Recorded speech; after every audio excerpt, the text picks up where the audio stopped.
Break 'em out the box, kid. Break 'em out the box, kid. Break 'em out the box, kid. Real news. Henry Box Brown was born in 1816 in Louisa County, Virginia. Henry Box Brown was an enslaved man of Virginia who escaped to his freedom at the age of 33 by arranging himself to be mailed in a wooden crate. And we just honored to become one of the core partners in the city of Richmond with that as well. Right, is the city of Richmond and Henrico? So it's through the city of Richmond and Henrico Health District. Okay, gotcha. When the incident happened in Bel Air, I think it was 2021, when a young lady and her daughter got killed, it really came from that. Okay. And we was my church, we like the Liberal Tabernacle. We was a part of the beginning process of the slide in Bel Air, and it's going on year number 3.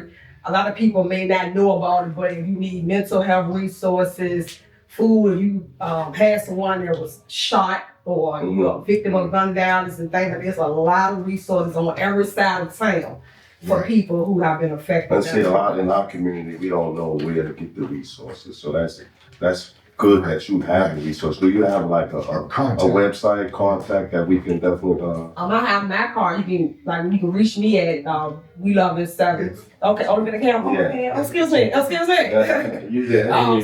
Anyone. Okay, so you can email me at weloveinsevens@gmail.com. Then my personal page is Tashabe Jackson. I do have a page for my organization, but I'm also on my personal page because more people know me on here.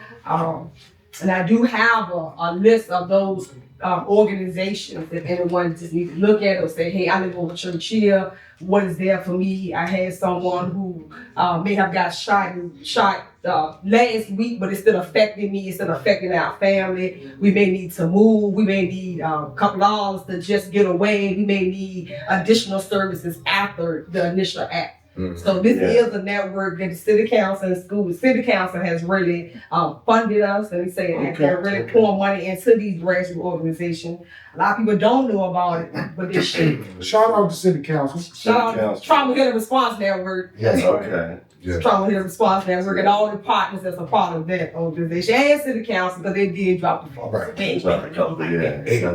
So we were who knows? We appreciate it. Yeah. But people just need to utilize it if you need it. You know what I'm saying? There's a lot of resources out here. Okay. So my next question is, you said you grew up in Richmond and you saw a lot of issues going on. When did you actually get it that you needed to organize what you were doing so you have a way to do that? I'm gonna be honest. I just flow. Okay. I don't have no I just flow. My mind, something pop in my mind, I'm just gonna do it. Okay. So like even with my organization, it's not a nonprofit. It's really just an LLC. I haven't really tapped into the nonprofit for my own reasons why I haven't. Because I'm gonna serve regardless. It don't matter when I got the 501 status. If it's a need to be met, we can meet it, we're gonna meet it. You know what I'm saying? So that's just how I flow. It's just like that. So me personally, I don't want to just work with children. I love the family as a whole. So we all live in the house together. It's something that all of us need, not just children. The village. Right. So I haven't really popped out in exactly what I want to do because I more so see myself as having like a family organization. So everybody can come. It ain't just about the kids. I know I was a teen mom raising my children, and I'm 16, 17 years old. So in my 30s, I'm still learning. I was a child raising a child. So it's always resources and things that people need. So for me, I just, whatever it is I can do to help, I will help support and just. So where does your passion come from? Like, did you go through any trauma yourself? Did you see trauma? Because you said you was brought up in Blackwell, so I know that area, And Johnson's not Flex. Yeah, in the 90s, that was it was terrible. Did you see anything that say, hey, I want to do this? That, because you said family. Yeah, because I think I came more so from a I won't say a broken family. When I was 12, my first brother died in 1992, and so I was about 10 years old. So I learned how to manage trauma. I learned how to suppress feelings at a very young age. So I'm walking around with all this stuff on me, and I can always. If I'm going through it, I can only imagine what somebody else going through. Yeah. And I didn't have nobody to hold my hand. You see what I'm saying? And so.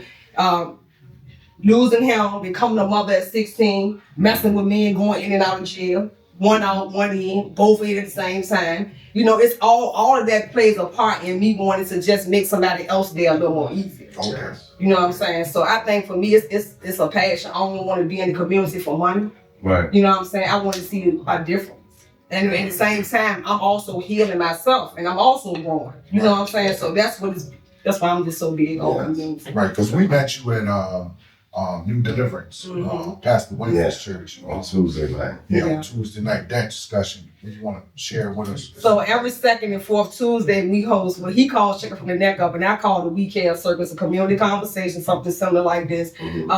Whatever we talk about, it always go back to mental health. Now, we talk about a variety of topics.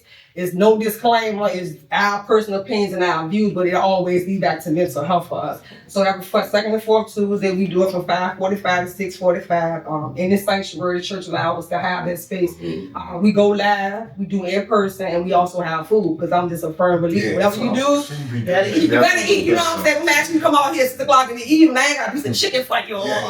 Some, you know what I'm saying? We kind of host what I do. Definitely treat you good over there. So You'll be back. so I do that as well too, every second and fourth Tuesday. Again, just trying to make the community aware. You know what I'm saying? Some things we can't really talk about, or we don't talk about, because we don't have spaces to do it. People don't have time. I definitely appreciated that space to have a conversation in. We definitely will be there on the 13th. On the 13th. On the 13th. Yeah. We definitely, our fathers group will be there. So, in closing, with her, y'all have anything else y'all want to ask her?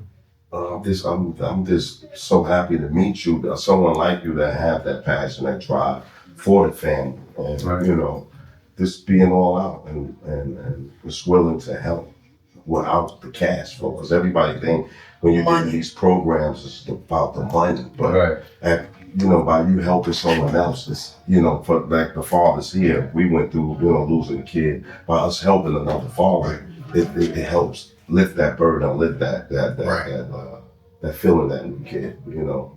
Just helping someone else, because you know where they at in their life, because you've been there before, you know, or you know somebody who's been there before. So we give you your flowers. Definitely appreciate it. Welcome on board, and we welcome you back again. James, you want anything to say? No, I just appreciate you. I just appreciate being here, the opportunity just to come and share. Like you said, it's a lot of times that we don't have these platforms and we can just voice who we are for people to get to know who we are. I appreciate you all, because you all really opened my eyes to some things that Black men and fathers who have lost children really go through. So I commend you all for just being strong and keep on keeping on, and so be able to tell your stories in the way that y'all do. So kudos to y'all as well. That's right. I appreciate you. We have Miss Keisha Williams. Hi for y'all. Hey. Still a friend of ours, mother, teacher, citizen, advocate. All of it. Who are you? What part of town did you grow up in? I grew up in Churchill on Oakwood Avenue. Churchill. 35th. 35th and Brill. To be real. But yeah, so I grew up in Churchill. I lived on Oakwood Avenue my whole entire life. I just recently moved to Southside, where y'all see me advocate. I've been living in Southside about 12 years. I am a 19-year educator of Richmond Public Schools. What people don't know was, before I was a teacher, I was a nurse. I have one daughter who's been graduated class of 2017 of Richmond Community, and now I have 4 children who are going through Richmond Public Schools, and I'm currently one of RPS middle school administrators. I am the co-founder of With Can't Wait, and I do so many other things throughout the community. That's right. And I am a member of With Can't Wait. I'm here. Welcome. 19 years. Yes, 19 years. My first year as an administrator. The first 7 years of my career, I did daycare, working with nonprofit preschool organizations, going into daycares, having daycares build up their preschool classrooms. I would say it wasn't really a school because, you know, daycares are like for toddlers, but we do have some daycares who are willing to branch out to have 4 and 5-year-olds to not be in such a large elementary school setting. So I worked with a lot of nonprofit organizations to help those child care centers be able to host our pre-kindergartners and kindergarten students in a smaller setting. That's how my career branched out. into education. Okay. I really don't know what else to ask you. You look like you did something. Don't do that. So what's going on in RPS. Everybody always want to know what's going on in RPS. Well, we are onboarding a new school board. We have, to my knowledge, one new school that's about to start hitting the ground running. The Moore Street location that was allocated to Rich Public Schools will be our new technical center. So we'll be able to have a new trade building where all of our, hopefully, middle and high school students will be able to go there. And we'll have a non-comprehensive high school.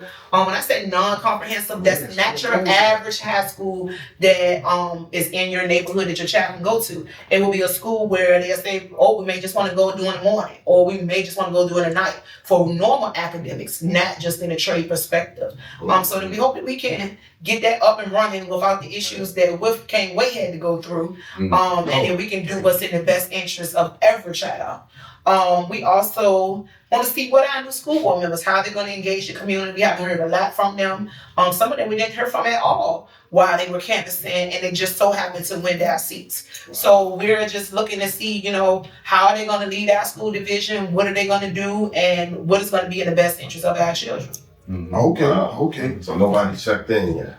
No, some of them been going to training, some of them been in the community. So the school board has to go to what they call school board governance training, which teaches them how to strategically govern our school division, what plans, what policies, what procedures that they have to implement. So we will see. They have to be trained to do that. Okay. That's why I've seen the hashtag when they said, the school board failed to complete training that had been allocated to them over a 2-year time span. That's why it was so, of a hitting that story, because they have to be trained to do this. Just because it look pretty when you're out canvassing and you want to be out there on the campaign trail, that's not the end of it. Like, you just can't walk off the street and be handed a book thinking that you can run it. They're trained to run it. What the state laws look like running the school division. Because we have to keep in mind, they're the people that is telling our superintendent what to do. He's not telling them what to do. So let's keep that in mind. School board School board tells the superintendent what to do. So it's best to reach out to your school board member because they are the people who's going to govern the superintendent. Okay, so what are some of the challenges that you see facing RPS? Is the SOL scores up to par, or what's going on with that standard of learning? I'm not going to say put SOLs on the back burner, but we have a lot of other things that we need to focus on. Sometimes we don't have functioning transportation. Sometimes we have children who can't eat meals that are being served. Sometimes we don't have the staff to accommodate the students that we do have. So I feel like some of those things need to be worked out before we just jump to what SOLs look like. And that doesn't, full disclaimer, that's not saying put our children academics on the back burner, because you have to keep in mind, our children go to school 180 days out of the school year. SOL testing is only roughly about 30 days. And that is scattered out. That means you may take science today, retakes it at the end of the week. You may not take math till the following week and retakes it at the end of the week. And so forth and so on with each objective. So we're not going to say that we're teaching to test, because we don't want to do that. We want children to absorb what they're coming to school to get. And that is what's not happening. We are at the point that we're just pushing teachers, administrators, and academic folks to, hey, we got to pass the test, we got to pass the test, we got to pass the test. Right. But all the children actually absorbing the information. And that is when we hear that streamline. Children have been on retention for 3 or more years. And what I mean by that, not retention per the grade, but retention per the information.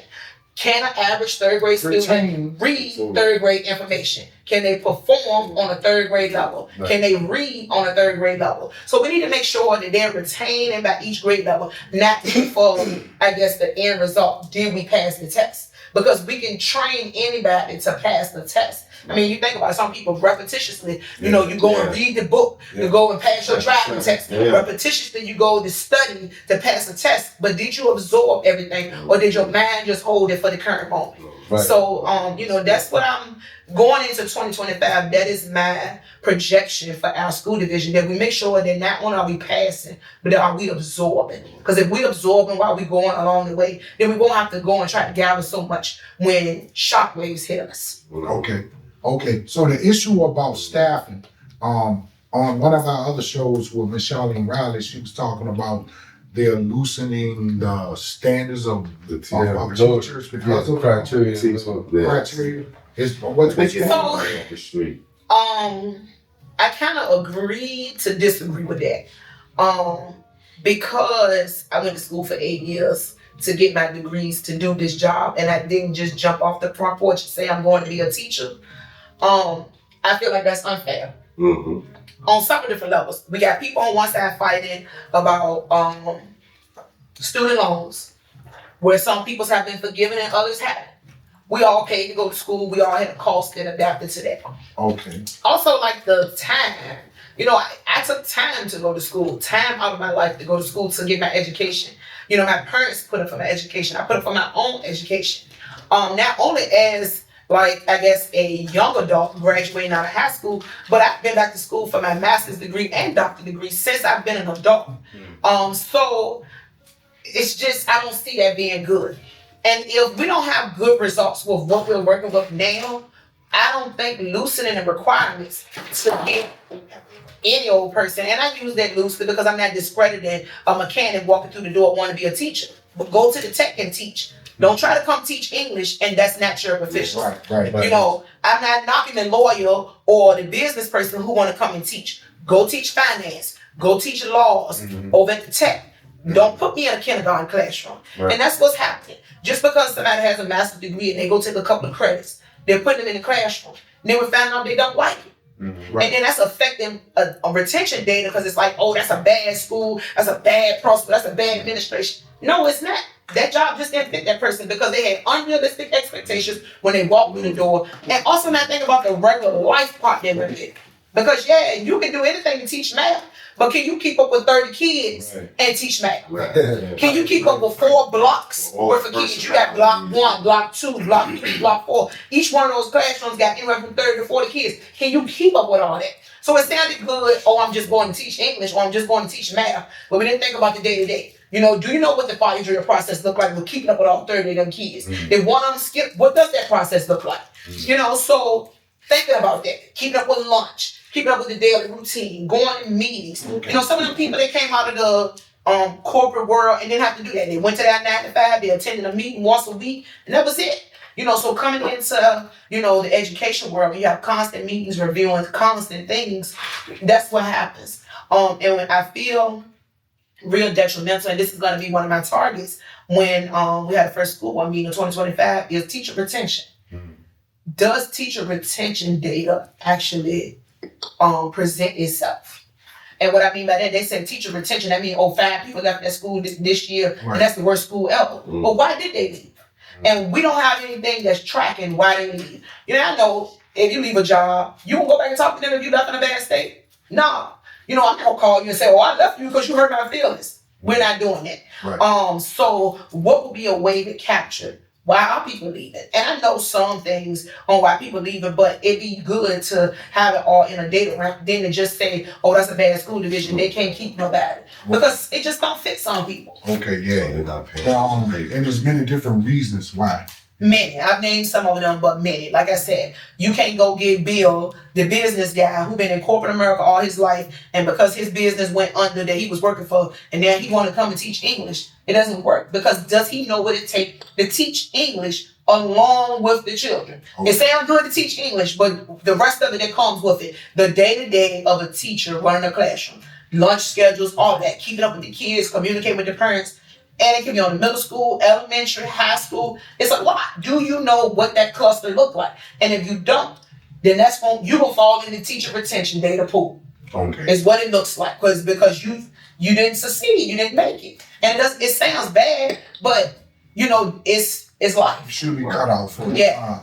And I'm not saying turn away folks, but we need to start explaining to people what the education world actually looks like. Right. It's not just, oh, we're going to recruit, you know, new teachers graduating out of high school. Yeah, the new teacher, she graduated from high school, she looked cute, she had all the pretty decorations, and she had all the objects that the kids needed, and we come put her in the kindergarten classroom, and she's sitting there among 16 6-year-olds breaking down in tears because she don't know what to do because nobody told her. Wow. Because it's a throw in the game. So unless you done did your homework prior to becoming a teacher, don't become a teacher. Okay. Unless you're ready to be thrown in the game, don't come to the game because it ain't fit for you. And it's making school divisions look bad because people just saying, oh, they offering bonuses, they relocating people, all that sound good, but you know, some divisions begin to put clauses that you got to pay that back. So if you ain't fit for the job, don't do it because you got to pay the money back. So if you got your $3,000 sign-on bonus and you ain't stayed for your 1 or 2 years, be ready to pay that $3,000 back. And some people done did it. Just like, hey, I can't take it, don't stress, I'm gonna give it back. On the flip side, teachers need to start worrying about their license being hindered. Because leaving districts hanging after they've allocated money for your contract, and then they got to figure out how they're going to reallocate those funds to the next person that they got to hire, they're going to start hindering your license. And what that look like, I'm not sure for Rich Public Schools, but I've seen it some at every other place. So I know at some point, with a new school board, new administration, new city officials, they're going to start considering that because that's a part of the cost of the excessive usage that I see.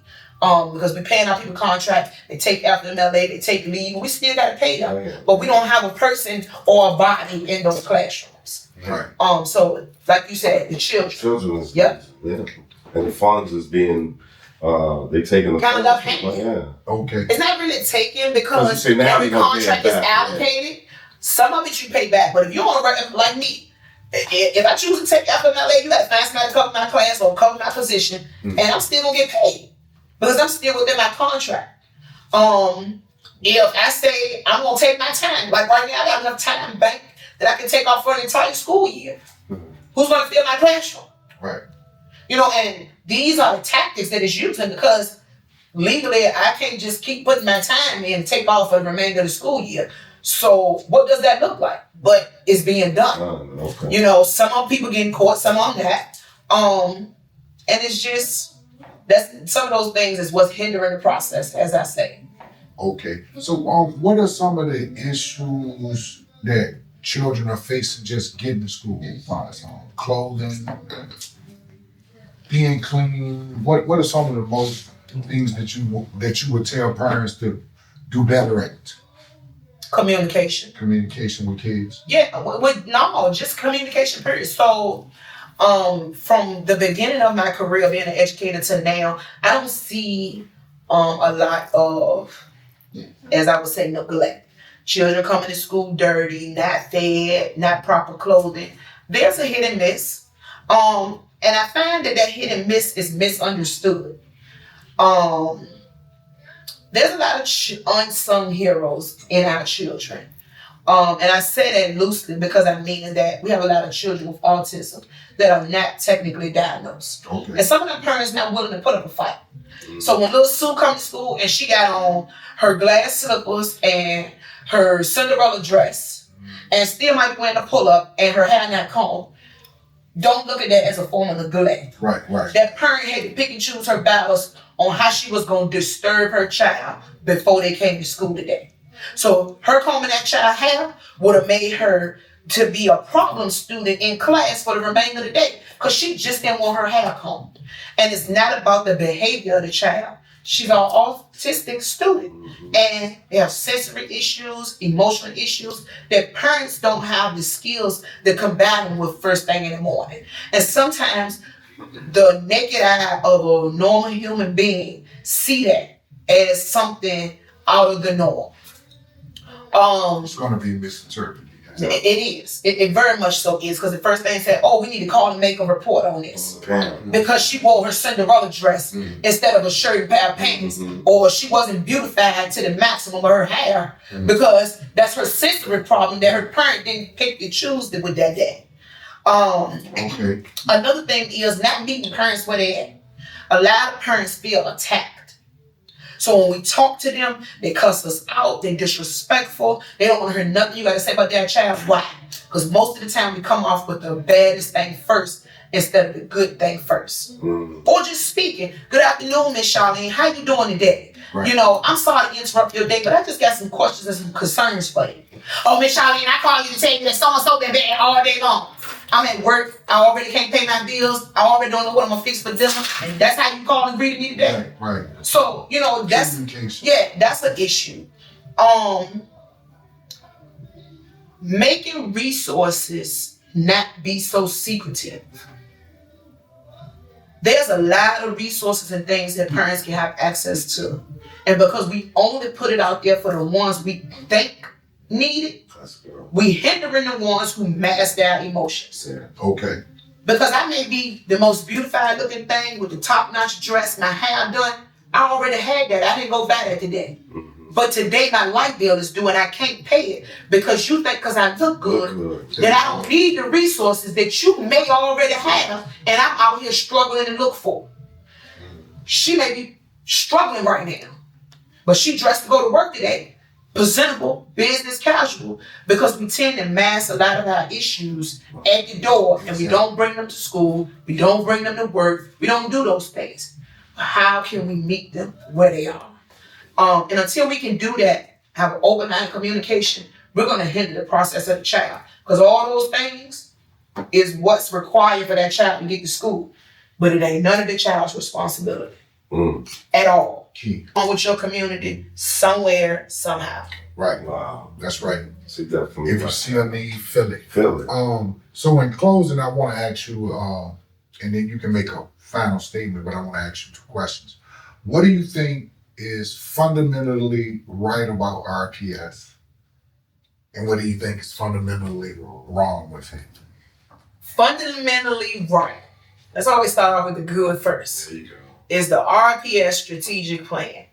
Kudos to Superintendent Jason Cameron that has his name attached to it. Salute to Jason Cameron. And as people say, you a Jason Cameron's fan. I am. That's right. Because I'm old enough to say that. I have a child who has been through this district and has graduated. I have experienced plenty of school boards and several superintendents. And so far, he's the best one out of all. Unless you can go into history and state that, no. Without the RPS strategic plan, our district can't function technically unless you want the state to come in and take over. We have lead with love, teach with love, and it has to be displayed. And we can't do those things unless you jump on the bandwagon. Fundamentally wrong is the operation and communication. Like the communication. Because what the superintendent say up here, by the time it makes it down here, it has broken down in so many different ways. And then it circle back around and he's responsible. But there's so many intertwines that he have to be able to accomplish before he can even come back to the successful point. So before you choose to diminish him or the school district, make sure you are part of bringing it back to the top. Right. Because so many of us come in between to attack, to bring it down, to make us not fundamentally correct. And we talk about bus drivers, we talk about lunches, we talking about book bags, we talking about safety and metal detectors. All those things can't be into play unless we all come together to voice how that's going to look. We have to have a strategic plan. Our district is under MOU. If you want to know why, what it's for, contact your state representative and tell them that you would like to have a conversation pertaining to the education system in Richmond, not Virginia, in Richmond. Because every school division in Virginia does not have an MOU. I am going to say... What's an MOU? An MOU is a memorandum of understanding. Okay. Pretty much a contract stating that you are going to do right. So whatever negligence or dings RPS have had, now they have an MOU with the state stating, you got a certain time period to correct it. And if you don't, then this is what you got to do. And part of that is just hindering funding. You would think that, if I didn't do something right, that you would come and tell me how to correct it or how to fix it. And it's not. If you don't get your SOL scores up to 800, we're going to take the money. Wow. Yeah. And they don't have a reason. So that's another reason why we got to focus on it was SOL stuff, because of funding. But it's not attached to any funding. Wow. If a student pass or fail, it's not attached to any funding. The funding is attached to the student as long as your enrollment is where it's at. That's why attendance is the number one staple. It is very important that your children come to school. And parents also gonna need to be aware of this. We have a new administration and it's mostly red. When you look at the fundamentals of children attending school, parents don't take it serious enough. They keep them at home, let them run the streets, whatever it is they want to do. First thing is negligence is involved in that process because little Ray got shot at 2:30 when school don't let out to 4:30. That's the first problem. Little Bobo got caught at 7-Eleven stealing some candy at 1:30 in the afternoon when his school don't get out till 2:45. That's a problem. Also, it's going to start causing a triple effect in other areas because when your child is not in school, don't have the attendance or the grades to show, and you receive TANF, food stamps, or Medicaid, you have to answer to those or you're going to hinder your benefits. Mark my word, because the school system's dollar amount is tied through USDA. They get reimbursements. And if your child can't be accounted for, then they got to hold somebody responsible. So, yeah. And your final statement. Your child got to be in school in order to get, in order for you to get benefits. So, make sure your people know that. That's right, because the man is a terrible thing to waste. That too, because they also got rid of truancy. So this is the roadblock they throw in the game, to scare people off, as it says, scare tactics. You're not going to get what you need, or you're not going to get this if you didn't meet the requirement. A long time ago, when you got TANF, you used to have to meet a certain amount of community service or volunteer hours to get the check. They don't require you to do that no more because there's something else that's going to catch you up in the process. Right. Yeah, but all that works with the red one and the short education. It does. Right. So we definitely appreciate you coming. Thank y'all for having me. Ms. Jackson.